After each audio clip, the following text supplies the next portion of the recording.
Aku beli rumah strata. Lepas tu, itu tak boleh, ini tak boleh. Padahal aku beli rumah ni. Rumah ni rumah aku. Kawasan yang ada dekat dalam kawasan rumah ni pun, aku patut berhak lah untuk enjoy dan tak perlulah aku nak dengar undang-undang yang pelik-pelik ni.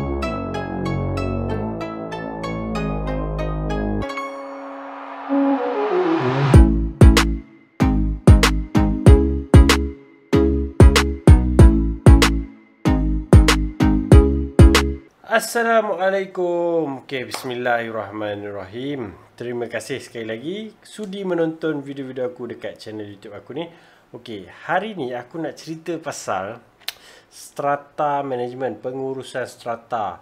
So, apa benda pengurusan strata ni ataupun property apa yang jenis-jenis strata ni? Kalau korang nak tahu apa-apa rumah yang korang beli yang mana memiliki common area ataupun apa bahasa Melayu common area ni? Tempat yang boleh diguna pakai oleh pemilik-pemilik lain, kita panggil dia common area. Kalau kita ada common area dalam kawasan rumah kita tu, ada common area yang hanya boleh diguna pakai pemilik-pemilik dekat rumah penduduk situ saja. Biasanya property itu ataupun hartanah tu akan diberikan title jenis strata. Berbeza dengan individual. Kalau individual ni mostly kesemua hartanah jenis individual adalah hartanah yang landed, tapi tak semua landed tu individual. Ada juga strata yang landed, tapi kalau individual semua landed. Sebab bila individual ni dia tak berkongsi, contohnya dia tak berkongsi tangki, dia tak berkongsi tangga, dia tak berkongsi lift, dia tak berkongsi swimming pool. Kecuali kalau ada juga kalau kita tengok taman-taman perumahan yang lama, rumah lama, lepas tu kemudian dia binakan pagar dan dia sediakan pondok pengawal. Yang itu still individual title, tapi dia ada bayar fee untuk pengawal. Biasanya dalam keseluruhan taman tu ada yang pemilik setuju untuk bayar fee pengawal ni dan ada yang tak setuju nak bayar. Tapi kalau strata, korang tak boleh tak setuju, korang wajib kena bayar. Fee pengawal ni termasuklah dalam kita panggil maintenance fee, dan satu lagi korang kena bayar sinking fund. Ini adalah kos-kos yang perlu pemilik-pemilik strata ambil tahu. So, kali ni kita bincang khas untuk strata title sahaja. Rumah-rumah ataupun hartanah-hartanah yang jenis strata title. Kebiasaan kalau korang membeli hartanah jenis strata title, korang kena mematuhi peraturan yang kita panggil bylaw. Bylaw ni dibuat oleh persatuan penduduk itu sendiri, sama ada daripada developer pergi ke JMB, pergi ke MC. Developer buat yang asas, developer sediakan, kemudian JMB, Joint Management Body, boleh ubah ataupun update ataupun amend bylaw tu di dalam AGM JMB. Kemudian bila tukar pula kepada Management Corporation, AGM Management Corporation boleh ubah, amend, edit dan sebagainya mengikut apa yang dirasakan perlu dan sesuai pada waktu dan ketika itulah. Jadi bila bylaw ni dah ada, dah tersedia, semua penduduk-penduduk dekat kawasan tu kena mematuhi. Tak kira bukan sahaja owner, tenant, termasuklah visitor, pelawat. So korang tak boleh cakap saya ni pelawat je, saya ni penyewa je. Sebab bylaw ni dicipta ataupun bylaw ni khas untuk mereka yang masuk dan menduduki di dalam kawasan perumahan tersebut lah. Jadi walaupun korang sebagai pelawat, korang kena mematuhi bylaw tersebut. Contohnya SOP untuk mendaftar pelawat keluar masuk. Ada facility ataupun common area yang pelawat mungkin tak dibenarkan menggunakan. Itu kalau dah dalam bylaw kata tak boleh lah. Sebab aku ada isu benda-benda macam ni. Masa awal-awal dulu, ceritanya masa aku tak tahu lagi dan aku tak faham lagi lah detail pasal strata title dan pengurusan strata ni. Masa tu aku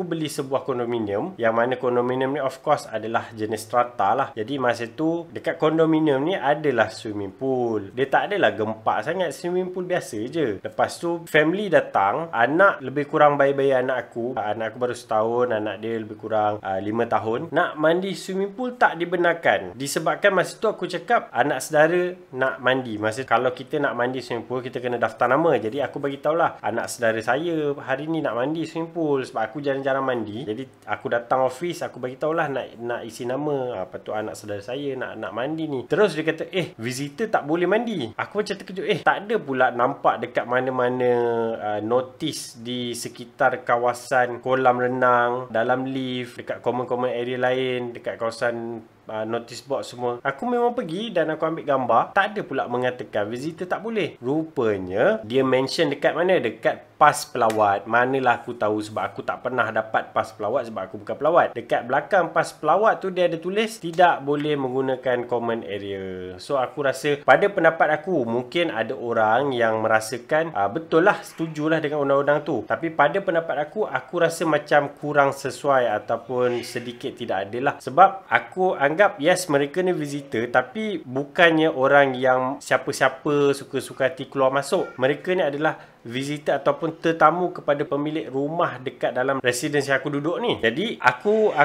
rasakan kalau nak bergaduh memang tak gunalah, sebab memang dah dinyatakan dekat situ. Jadi apa yang aku boleh buat, tanya pada pihak pengurusan bila akan diadakan next annual grand meeting, yang mana aku nak hadir dalam annual grand meeting ni. Annual grand meeting ni pemilik boleh hadir dalam AGM tu dan mereka boleh usulkan, mereka boleh undi sama ada setuju ataupun tak setuju. Kemudian aku tunggulah sampailah masa AGM diadakan, aku join AGM dan aku usulkanlah yang mana kita patut benarkan tetamu bagi tuan rumah yang nak menggunakan common area ataupun fasiliti yang ada. Benarkanlah kepada tetamu-tetamu, kepada tuan rumah ni, kalau ada anak-anak kecil ataupun diorang nak mandi, nak merasa mandi kat swimming pool, benarkanlah. Dan kita buatlah limitation. Kalau kita nak buat limitation, mungkin satu masa hanya 10 orang saja dibenarkan dan 1 jam saja setiap orang tu. Tetamu ni hanyalah istimewa kepada tetamu tuan rumah saja. Visitor-visitor yang tak ada kenal sesiapa, yang masuk suka-suka hati, tak boleh nak enjoy the facility. Apa yang aku nak cerita dan apa yang aku nak kongsikan dekat korang ni bukan pasal situasi tu sangat. Itu sebagai contoh, yang mana situasi ni akan ada pelbagai mengikut pengalaman korang masing-masing. Katalah korang membeli sebuah rumah jenis strata, pastikan korang join AGM bila diadakan. AGM ni wajib dimaklumkan kepada semua pemilik bila nak diadakan. Jadi owner-owner ni kena join lah. Bila korang join, korang boleh terlibat dalam apa-apa keputusan yang dibuat dekat AGM tu. Contohnya dia kata swimming pool boleh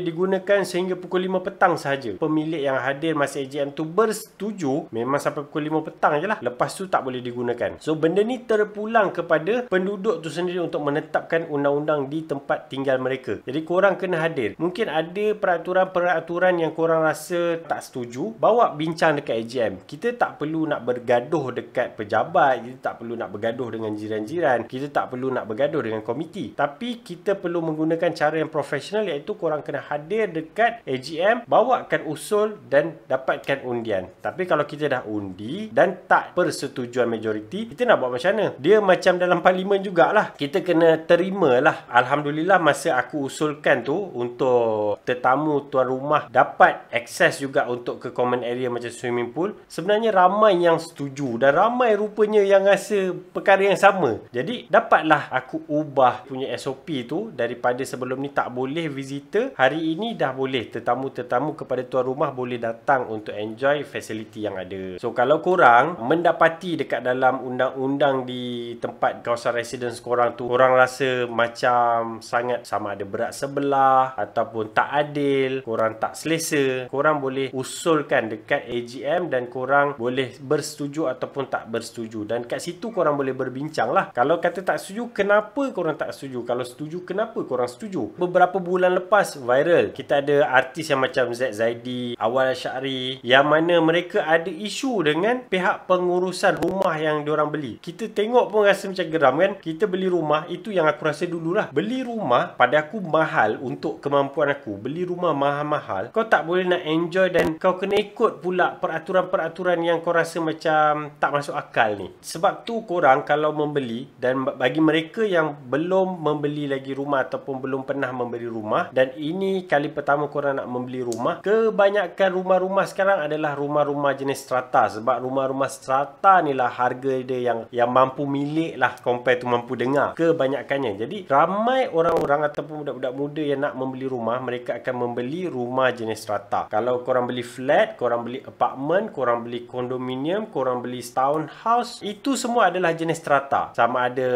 residential ataupun commercial residential, ataupun memang commercial atas rumah, bawah tu kedai. Semua tu strata. Korang kena ambil tahu benda ni. Bila AGM diadakan, korang kena hadir AGM. Korang kena join AGM. Dan kalau lebih baik, korang involve, participate sebagai ahli jawatan kuasa ataupun kita panggil komiti lah. Tapi macam mana pula kalau yang jadi komiti tempat korang ni memang jenis gila kuasa? Aku ada juga tau, tapi aku tak nak mention lah dekat mana ke siapa ke apa. Yang bila dia jadi komiti ni, dia rasa macam tempat ni abah dia yang punya. Tak boleh. Sebagai komiti, korang adalah sebagai orang yang mewakili penduduk, diamanahkan untuk menjaga residence korang. Tu baru pegang MC, belum lagi naik parlimen. Kalau naik parlimen aku tak tahulah apa jadi kan. So macam mana kalau MC korang yang jenis memang gila kuasa, buat benda yang pelik-pelik, ikut suka hati dia je, kat mana korang nak membuatkan aduan? Korang boleh pergi kepada Strata Management Tribunal. Strata Management Tribunal ni di bawah KPKT, Kementerian Perumahan dan Kerajaan Tempatan. So korang boleh pergi ke tribunal, korang boleh laporkan, ataupun korang boleh pergi ke COB. COB ni dekat mana? COB ni dekat semua PBT lah. Dewan Bandaraya, Majlis Pemandaran, Majlis Daerah. Korang kena pergi dekat pejabat-pejabat ni, pejabat pihak berkuasa tempatan ni, korang cari Commissioner of Building dan korang boleh laporkan apa yang korang nak laporkan tentang salah laku ahli-ahli jawatan kuasa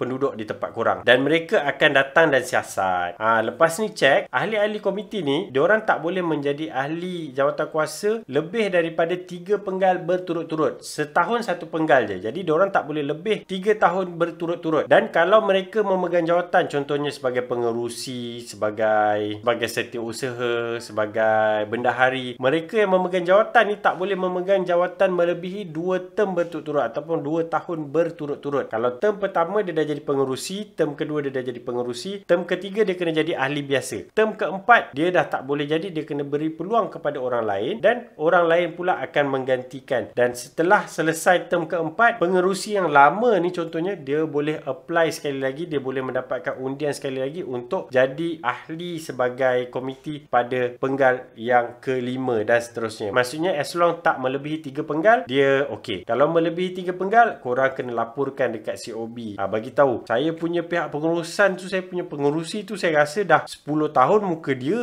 je. So korang kena laporkan lah dan korang kena terlibat. Masalah yang paling common sekali adalah penduduk tak nak terlibat dalam AGM, tak nak terlibat, tak nak menjadi ahli jawatan kuasa. Ini yang menyebabkan masalah bila tak ada orang yang sudi untuk contribute. Memang muka orang yang sama je lah. Jadi korang kena pastikan korang dah beli property jenis strata ni, korang kena ambil tanggungjawab. Sebab bila korang beli property jenis strata ni, korang kena ingat, bukan saja korang bayar bayaran bulanan kepada bank yang korang pinjam tu, korang kena bayar juga maintenance fee dan korang kena bayar juga sinking fund. Jadi duit-duit ni korang kena ambil tahu dia pergi ke mana, dia buat apa dengan duit-duit ni. Takut ada salah guna kuasa. Sebab kalau tak, contohnya aku join as a committee, lepas tu aku jadi pengurusi, lepas tu aku appoint satu kontraktor ni, kontrak dia aku letak 10 tahun dan aku dapat income pula daripada situ. So itu dah menjadi salah guna kuasa. Tak mustahil boleh berlaku dekat tempat korang. Jadi that's why korang kena make sure korang participate dan korang kena sama-sama bertindak menjaga residence korang. Sebab duit yang dibayar setiap bulan ni perlu digunakan dan dimanfaatkan sebaiknya. Kalau tak, kita bayar bulan-bulan tapi maintenance tak terjaga, lift rosak, lampu rosak dan sebagainya. So untuk video yang kali ni, aku harap kalau korang membeli tanah-tanah jenis strata, korang participate, korang involve dalam AGM, korang involve dalam komiti, bantu penduduk-penduduk untuk